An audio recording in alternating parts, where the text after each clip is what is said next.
man who walked away. The fog was still thick over Route 9 when Ben Carson heard the crash. He had been driving back from an early parts run, his old pickup loaded with brake pads and belts, when the sound split the quiet morning like a thunderclap. He pulled over without thinking. If you believe in kindness, second chances, and the power of small moments to change lives, please like, comment, share, and subscribe to Kindness True Stories. Also, tell us in the comments, where in the world are you watching from? That was the thing about Ben. He never thought about whether to help. He just did. The Bentley had left the road completely, its nose buried in the embankment, steam rising from the crumpled hood. Ben ran. He pulled open the driver's door and found her, a woman, mid-30s, bleeding from her forehead, barely breathing but alive. He worked fast, careful not to move her neck, keeping her steady until sirens wailed in the distance. When the paramedics arrived and took over, he stepped back into the fog, got in his truck and drove home. He didn't leave his name. He didn't wait to be thanked. He had to get back for Noah. His 9-year-old son would be waking up soon, asking for pancakes, showing Ben whatever he'd drawn the night before. That mattered more than anything else. The woman in the Bentley was alive. That was enough. What Ben didn't know was that the woman was Alexandra Whitmore, heir to the Whitmore Art Group, a $3 billion empire spanning galleries across 4 continents. What Alexandra couldn't understand, lying in her hospital bed 2 weeks later, surrounded by lawyers and assistants and flower arrangements the size of small trees, was why the man who saved her had simply vanished. People didn't do that. Not in her world. In her world, people always wanted something. 2 years passed. Alexandra hired investigators, chased leads, and finally found him. A single father running a small auto repair shop in Hadley, Pennsylvania. She could have sent a check. She could have shown up with cameras and a press release. Instead, she did something no one in her life expected. She drove herself to his garage in a second-hand car, wearing jeans and a plain jacket, and introduced herself as Allie Mitchell, just a regular woman with a car problem. Ben didn't recognize her. Why would he? He had barely looked at her face. That morning on Route 9, he had been too busy keeping her alive. Allie became a regular at the shop.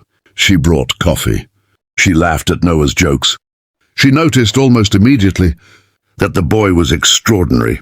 His sketchbooks were filled with worlds no 9-year-old should have been able to imagine. She began bringing him art supplies, real ones, professional-grade pencils and watercolors and stretched canvases. She connected him quietly with a mentor. She watched him bloom. She told herself it was repayment. She told herself it was gratitude. But the truth was something harder to name. She had started to love this small, honest life she visited 3 times a week, the smell of motor oil, the radio playing in the garage, Noah running out to show her his latest drawing, Ben wiping his hands on a rag and smiling at her like she was just a person, not an empire. Then the investigator's report landed in Ben's hands. A well-meaning neighbor, suspicious of the generous stranger, had done some digging. Ben read the name, Alexandra Whitmore, and felt the floor shift beneath him. Every moment replayed differently now. The expensive supplies, the mentor, the careful questions. He had been managed, studied, paid back like a debt. He felt like a fool. He told her not to come back, and he meant it with everything in him. And he spent 3 months meaning it very quietly in an empty house while Noah asked where Ellie had gone. Then Noah collapsed at school. A congenital heart defect. The doctor said serious, urgent, and expensive in a way that made Ben's savings account look like a joke. He sat in the hospital corridor at midnight, staring at forms he couldn't fill out. And that was when she appeared. No disguise this time. No Allie Mitchell. Just Alexandra, in the same plain jacket holding 2 cups of coffee. She didn't ask permission. She sat down beside him and said she had already spoken to the hospital's foundation. Everything was covered. She looked him in the eye and said she wasn't asking for anything, not forgiveness, not friendship, not gratitude. She just needed him to let her do this one thing. He looked at her for a long moment. Then he took the coffee. Noah's surgery was successful. Recovery was slow and full of drawings. Alexandra visited, openly this time honestly, and Ben let her. Not because of the money, and not because of the accident en route.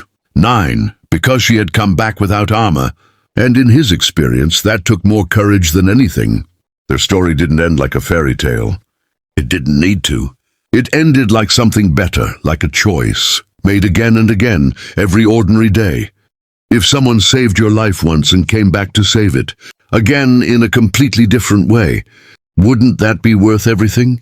If this story moved you, please show your love for kindness true stories, like this video. Share it with someone who needs to hear it today. And subscribe to our channel so you never miss a story that reminds you what people are truly capable of. Every share spreads a little more kindness in the world. Thank you for being here.